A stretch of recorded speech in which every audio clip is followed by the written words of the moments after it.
welcome to another BSL video where I'm vlogging my way through BSL level 1, where I'm trying to get all of the knowledge required to pass the 3 exams that make up the first stage of BSL. So BSL 101 is the first of those, and that is coming up in the next few weeks. So where am I at the moment? Well, we've just had half term. So during half term, I was having a look at the different course materials for the first 5-6 weeks of the course to see what it was that we'd learned, to try and refresh my memory and just see where I am with it. Now, I was quite pleased that I had remembered quite a lot of it, more than I thought perhaps that I would have done. So that's quite good. It is kind of going into the grey matter. And what I did was to use the notes combined with the BSL homework website to be able to just brush up on words that I had forgotten. So if I was looking at the notes and thought, I'm not quite sure exactly how to do that sign, I was able to look it up and then see how that sign works. Now, I've discovered sort of a few things, really realised a few things over half term.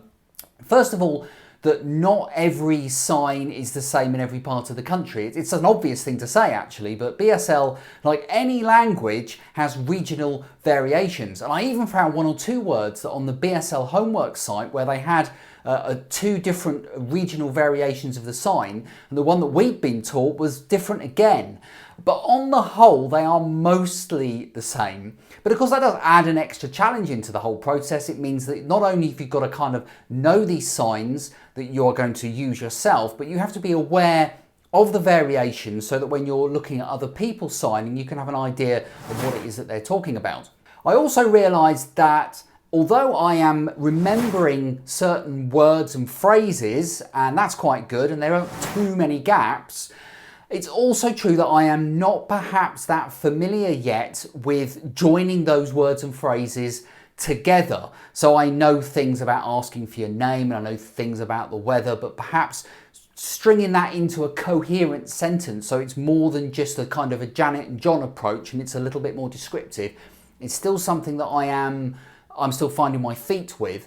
That's exactly the sort of thing that's going to come with practice. And that's the other thing I've realised, that of course I don't really have anybody to practice with. I'm kind of on my own, just sort of like talking to myself, which isn't the best way to learn any language. You have to kind of immerse yourself in it in order to learn it properly. And the other thing that I realised is that I shouldn't lull myself into a false sense of security here, because BSL 101 is the absolute Janet and John level. It is the complete introductory basic level. So yes, I've remembered a lot of these things, but a lot of them are very similar. So numbers, for example, where you don't have to be Albert Einstein to work out 1, 2, 3 and so on.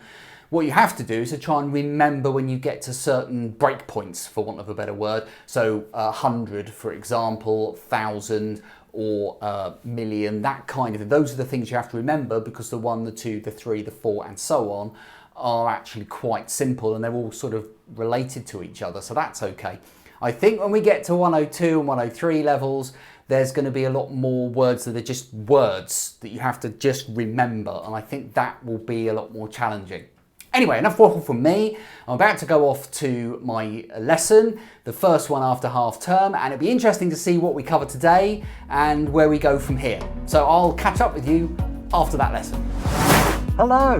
Right, I'm just going to take my my clear face mask off. I've had that on for 2 hours, so just come out of the lesson and it was such a lot of fun. So enjoyed it. Unfortunately, it's going to be the last lesson that we're going to have actually at the Deaf Club, because England's going into a new lockdown, a second lockdown in 2020, which means that the next 4 lessons at least are going to be over video. I think I'll be using Zoom, which is a shame, because you just can't beat getting together with everybody in a room. And it was a lot of fun. There were a couple of people didn't make it tonight, so there were 1, 2, 3, 4, 5, there were 6 of us there actually in the lesson, plus the teacher. But it was really good, really enjoyable. I'm just going to head home now, so I'll reflect on it and tell you a little bit about it in the bit of video coming right up. So it's the next day and I've had a chance to reflect on the lesson from yesterday, and we covered mainly transport and direction. So we were looking at things like a plane, what else was there? There was a train, which I think, was that? That was a train. So then if you did like a train and then a train station, I think it was that. I'm trying to remember this now. Fire engine. Now this was interesting because I looked at fire engine on the BSL homework and it was different because fire, I think it's that. And the sign that was on the BSL homework was started off fire and there was something else for engine. But Steffi, our teacher, was doing this for fire engine, which I think is sort of based on, like, you know, the sort of the headgear that they used to wear in days of old, and then obviously a hose.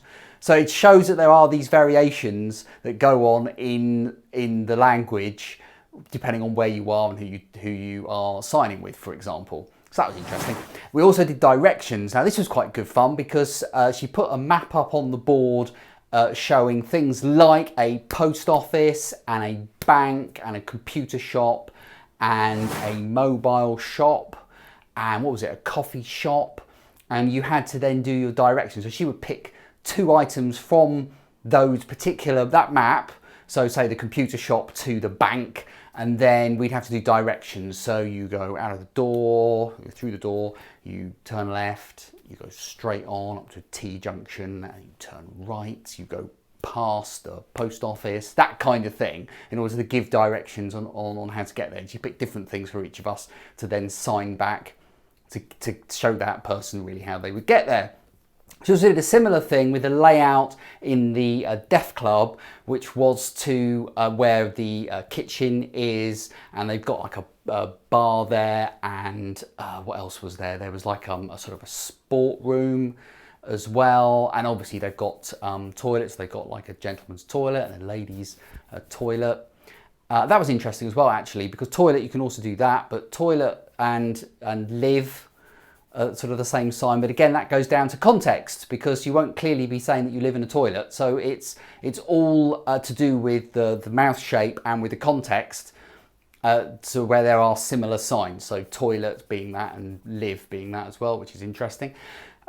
So when we had to kind of talk our way around giving directions around the building.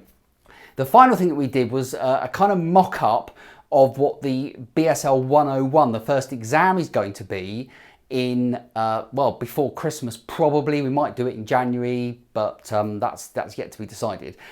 And that really consists of a conversation. So she actually did go through a conversation with some of us in the room there, with the others watching, so it's quite nerve-wracking. And I did that as well.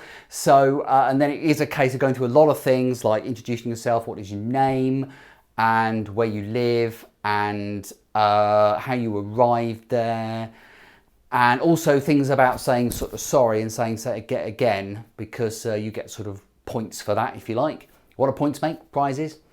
And I don't know why I said that. And then you've got to sort of try and react as well to what, say, Steffi's saying. So she'll be talking about, for example, the weather, because that's one of the subjects that might be included in the conversation. And she might say, oh, you know, the temperature was kind of -1 C, and then you go, oh, really cold, you know. So you could kind of react like you would do in a real conversation. And you are kind of going to get points for that as well, because it's all videoed, so it's all got to be checked. Anyway, that's the update on how the sign language course is going. It was such fun, it was enormous fun, I really am enjoying it. I'm going to carry on my practice and look forward to the next lesson. If you've enjoyed this video, please hit the like button, subscribe for more, and I will catch you in the next one. Thanks so much for watching.